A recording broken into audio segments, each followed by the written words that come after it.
This is your one and only FireSpark81 with your daily dose of video goodness, and today I'm going to show you an actually ridiculously OP build. Let's get to it. Are you sick and tired of watching these videos where they tell you to go get this weapon that is absolutely OP and going to slay all of these bosses, but yet they never actually use it on a boss? They sit there and use it in the little newbie area, beating up the poor little newbie guys. Then you go and get this weapon and go to use it on a boss, and it's like slapping them with a wet noodle. Are you also sick and tired of videos where they tell you a build is absolutely insanely OP, but then they go and they use it on a boss fight and they don't show you the entire boss fight, they just show you clips of the boss fight and then it cuts out right before they die and they're like, oh, it's so OP, look it, I took out a chunk of the boss's health. Well friends, do not fear. I have a build for you today that will absolutely nuke any boss. You have different options to go for because not all bosses are the same and not every spell or ability is good for every single boss.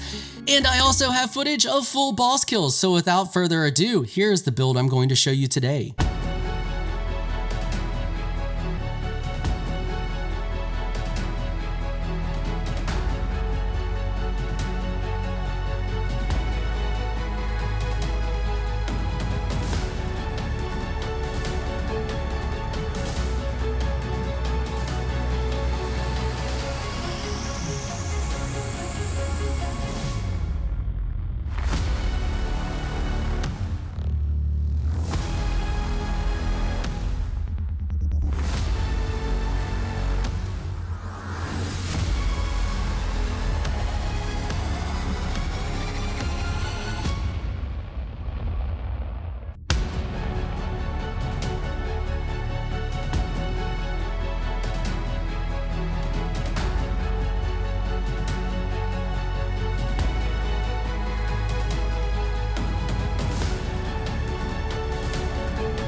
So for those of you who do not know, I'm sure most of you probably already know, but for those of you who do not know, there is an Ash of War called the Hoarfrost Stomp, and it is ridiculously broken. Now, I know many of you have probably seen a ton of videos out there that are like all these bleed builds and they're like, bleed just melts bosses, blah, blah, blah, blah. But what they don't tell you is that every time you bleed the boss, every time it pops a bleed, you have to hit it more times than you did previously to proc the next bleed. And while bleed does do a ton of damage to bosses, this does an absolutely ridiculous ton of damage to bosses, does a ton of damage to anything because it does damage based off of a percentage of its HP, and the target does not build up a resistance to it like it does bleed. That is why speedrunners are using this ability in their speedruns, because it literally melts bosses. I'm sure a lot of you already know about this ability, but what you may not know is that this ability scales with intelligence, which makes it an absolutely ridiculous ability to use on a caster. Put another notch in the OP starting class for casters. So here we have the ability, and if I highlight over it, you can see there the stats that it does. And if we go over here and we select magic, magic's going to get us the most damage out of everything because I am a caster. So we select magic because we have the glintstone whetblade, which allows us to select the magic affinity for our Ashes of War. Now, to show you that this does scale with intelligence, I unequipped anything and everything that boosts my intelligence. We got to stand in about the same spot every time. So we're going to stand right about here and we're going to hit these guys. And there you go. 1465. Okay, so now what we're going to do is we are going to equip this, and we are going to come over here and equip this. That's going to give us an extra 9 intelligence. So we're at 1465. We're going to stand in about the same spot and go again. 1474. So we got a small increase with that little bit of intelligence there. Now that is not the only thing it scales off of. The damage of Hoarfrost Stomp also scales off the amount of damage that your weapon can put out. So that is why we're using a very specific weapon that can, one, take the Hoarfrost Stomp, because a lot of weapons that scale with intelligence are unique weapons and cannot, and two, also scales with our intelligence. And that weapon is the 괡:'s magic harpoon. If we remove the Ash of War from it and we highlight over it, you can see it doesn't scale great. I have this thing up to 24 and its intelligence scaling is at the D tier, but that is fine because once we come over here and we go to our Ashes of War and we equip the Ash of War and we use magic, it jumps the intelligence scaling on this thing up to a B tier, which is relatively good and gives it a massive amount of damage. But that's not all. We can increase its damage even more by using the Magic Scorpion Charm. This raises all magic attack damage but lowers our damage negation. That's fine because we're never going to get hit. So with the current setup that I have now, having this equipped and not the helmet, and we attack, you can see there 1468. Let's reset them. Now we're going to equip the Magic Scorpion Charm and we're going to go back to the same spot and we attack again. 1644. That's a huge damage increase. But that's not all. We can increase the damage even further by using the Shard of Alexander. This greatly boosts attack power of skills, and Hoarfrost Stomp is a skill. We attack them again and wait for it, 1891. But that's not all. We can increase the damage even further by using the Ritual Sword Talisman. This raises your attack power because the Hoarfrost Stomp scales off of your attack power as well as intelligence. This also increases the amount of damage that we do. Now, I know some of you are probably thinking that because we increased our intelligence and this scales off of, well, sorry, wrong weapon. This scales off of intelligence, it's boosting the damage, and that is also why we are seeing the intelligence scaling. But if you put Hoarfrost Stomp on a non-intelligent scaling weapon, I'm not going to show it all in the video. You can run the test for yourself. Put it on a non-magic scaling weapon, run an attack with it, and then increase your intelligence and then run the attack with it again, you'll see that it goes up. So it does scale with intelligence. It's not a whole lot. It scales way more with weapon power, but it scales with both. So we equip the Ritual Sword Talisman because when we are at max HP, that is going to boost our attack power, which is also going to scale the Hoarfrost Stomp. Now we come back over here and we attack the targets, and now we're doing 2080 damage when it procs its second attack. Now, if you notice, Hoarfrost has two separate attacks. We have the initial hit, and then it pops and does the secondary hit. It also does damage based on where they're at. If you notice there, they took less damage than these other guys because depending on where we stand, depends on how much they get hit for. If they're a little closer, it seems like they don't get hit for quite as much as they do if they're a little bit further away. But that's not all. We can increase the damage even more. We have the incantation Golden Vow. You can see this increases our attack and defense for ourself and allies.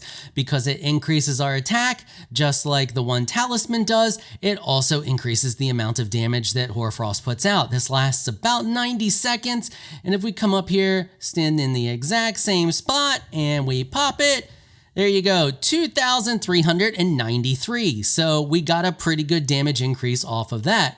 That's not all. We can increase it even more. So there's two Ashes of War we can use here. There's one you can get super early in the game, which is Determination. Then there's one that you can get that's the big brother to Determination, which is the Royal Knight's Resolve.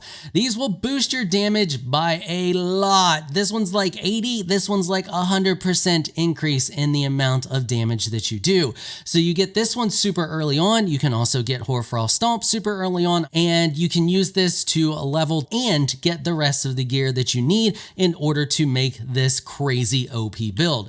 So I'm going to show you Royal Knight's Resolve. You can literally put it on any weapon. It does not matter. Nothing you do to the weapon is going to affect the bonus that you get from it. I've tested a bunch of different things. It's the same bonus every time. So you just put it on whatever weapon. You proc your Golden Vow.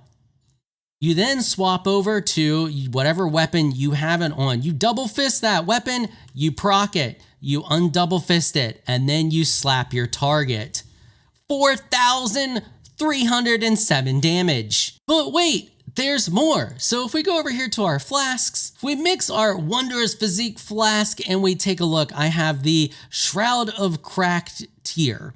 This temporary boosts magic attacks. All magic attacks. Hoarfrost is a magic attack, as we've already established. Then we also have the Cerulean Hidden tier. This makes it so that you don't use any FP when you're spamming anything at all. Hoarfrost, whatever, it doesn't matter. This only lasts about 10 seconds.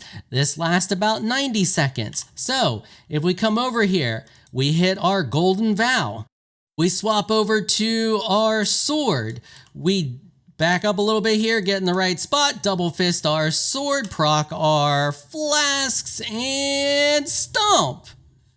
5,168 damage. It's insane. It's absolutely insane. And even without we'll let the sword, you can see the swords run off. The sword is out. We got 90 seconds of hitting these guys for a crap load of damage. So you can proc all of that stuff, run into the boss fight, get off 2 or 3 good hits, and then for 90 seconds, you're putting out massive amounts of damage. But wait, there's even more. Because we are a mage, we're even more versatile and we can make use of other spells. So there are some situations where Hoarfrost Stomp isn't necessarily the best option. You don't want to get close to the target, or you can just nuke and melt the target before it even gets close to you. And that is where Comet Azur comes in handy. There are also situations where Loretta's Great Bow is great for sniping enemies at a distance, and we can just absolutely nuke enemies at a distance. And because we are also intelligence-based, we can make use of incantations like Law of Regression, which heals all ailments. So if you happen to get poisoned, if you happen to get rot on you, any ailment at all, it removes it. It also removes all other magical effects. So if you've done things like you've used your flask, it's going to remove that as well. If you've used your Golden Vow, it will remove that, but you can just recast Golden Vow. We also have enough faith that we can use stuff like the Lord's Heal, or we can use other things like smaller heals if you want to use those. You can mix and match these other little spell slots you have for whatever you feel more comfortable using. For me, I got the Lord's Heal and Law of Regression, although I feel like Law of Regression doesn't come nearly in handy as much. I don't find myself, because I just destroy everything before it has a chance to really do anything. I don't often have to use it, but you could do other things with it. I don't know, whatever you want to use it for. But if you take a look here, are other things that we have. So if we swap over to Golden Vow, and actually I'm gonna show you the Great Bow first. So we will just target this guy. We'll hit him with this.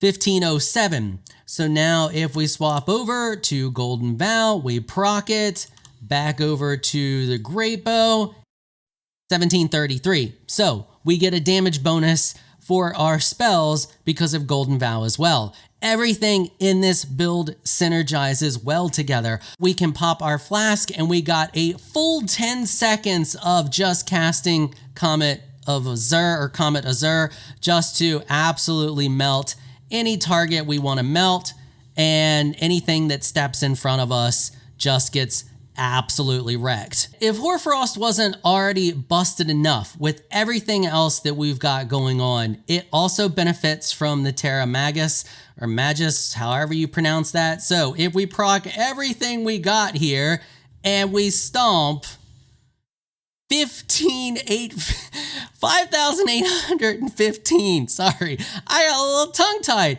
because the damage just blows my mind. It's absolute insanity, the amount of damage that this spell can put out and just melt. It actually really does melt bosses. I have had very little issue once I realize a boss's pattern and can dodge when I need to and figure out which is the best thing to use, whether I want to use the Comet Azur or I want to use Hoarfrost Stomp. I've had very little issue defeating bosses. This build has absolutely trivialize the game for me. Now I'll show you my stats here so you can see I'm at level 159. These are the stats that I have. I would level intelligence to 60 if I was you, so that if I was leveling a new character, I would level intelligence to 60 just so that I can use the comet Azur. And then I would start to level faith to 25. Then I would level my strength to 14. I would get at least 30 points in vigor and at least 30 points in mind, 20 in endurance, and at least go for 20 or 15 in your dexterity. I wouldn't even bother leveling arcane. I leveled arcane to test some other spells, but honestly, whatever the astrologer starts with, I would just leave it at that because you're gonna have enough arcane. I mean, nothing really that in this build uses arcane, so I wouldn't even bother that. Once you have all of those other stats in place, then you can just start pumping the rest of your points into intelligence. You're gonna start to hit diminishing returns in your intelligence around the 70s, but at least get to 60 first so that you can use the comet Azur. And then after you have all of your other stuff leveled, you can just start putting all of your additional points into your intelligence. I leveled backwards. I am now at the point where I'm starting to fill out my other stuff because I just jammed everything into intelligence, and that was a mistake.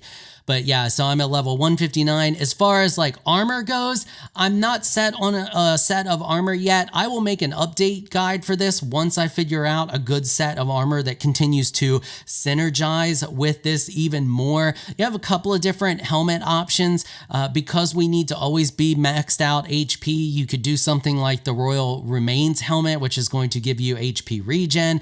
I have this on, which just buffs my vigor, giving me more HP. You could run something like Glintstone Crown just to give you more intelligence to buff your damage even more. But yeah, I'm not 100% set on this armor yet. I really would like to find something because there are chest pieces with abilities on them, as you can see here. This strengthens your jump attacks. The Royal Remains actually states that it does the same thing as the helmet, but it doesn't. I tested it. If I just put this on and we equip this and then unequip this, that should reduce my HP. And I have a bunch of Royal Remains stuff on right now, and you can see my HP is not regenning at all. It appears that only the helmet from that set is the only thing that regens your HP. So yeah, not 100% set on armor yet, but once I do figure out some armor that makes this build even more OP, I will make an update video. So this video ran a little longer than I expected it to. If you would like to see a guide video showing you where to get all of this stuff and how you would start to build this character and start a character with this build so that it grows properly with your character, let me know down in the comments and I will make a companion guide to this video. There's already a ton of videos out there to show you where to get a ton of this stuff. I will show you quickly though how to get the Claymon Spear. So what you want to do is you want to come to this location right here, and that's going to bring you down to right here. And right here is where you want to be. So you want to go get the Hoarfrost Stomp first, put it on whatever weapon that you got handy, whatever weapon you can put it on, and you're going to use it to come up here and just murder these fellas up here. They're all over the place around here in this area. And you have your grace point back there that you can just quickly reset, but they're really slow, and you can just come over here and you can see they already have spears. That's the spear that we're after. And what you want to do is just farm these guys, kill them with the Hoarfrost Stomp. It might take you a couple of times. I'm one-shotting them, but remember, this build is extremely optimized at this point. But so starting off, it may take you a couple of times of stomping in order to bring one of these guys down. But if you just kill them enough, eventually one of them will drop a spear, and that's it. That's all you got to do. But you can see they're super easy to fight. They will hit you really hard early game, so don't get hit by them early game. And the great thing about this is because we are a mage build, you can see we can spam this spell more than any other spell. Its damage efficiency is better than any spell that you're going to have. Your damage to mana efficiency is absolutely, it's just insane. You can reduce it even more, but you're going to sacrifice some damage to do so. You could honestly replace this here if you don't need the additional attributes with this, and bring the casting cost down even further. It brings it down to 8. I think it's 10 to cast it, and this brings it down to 8. So that is an option, but you're gonna be able to spam it like crazy regardless, so it doesn't really matter because it's just so dirt cheap. And then you're just going to rinse and repeat that process until you get the spear. And then once you get the spear, you can start leveling it up. You do want to level the spear as quickly as possible, so as soon as you have the stones to do so, level it, because that is going to allow you to do more damage quickly. And then as soon as you can, you want to go get the glint blade whetstone so that you can spec it for magic, so it's going to scale even better off of your intelligence. Okay, so I think that's good there. Once again, you want to see a companion guide to this showing you every step of the way, everything you need to do, leveling a fresh baby character. Let me know down there in the comments section, and I will, if enough of you want to see it, I'll do the thing. Hopefully you found this video helpful and informational. If you did, consider hitting the subscribe button and notification bell so you can be notified when I upload other videos. I want to give an absolute massive shout out and thank you to my supporters on Patreon for making this episode possible. Y'all are absolutely amazing people. If you would like to join my elite crew of Patreon supporters, please check out the link in the description below. If you enjoyed this video, please leave a comment down below. Let me know what you thought. If you're shy, you don't like to comment, just hit that thumbs up button and show your support. Until next time, thanks for watching.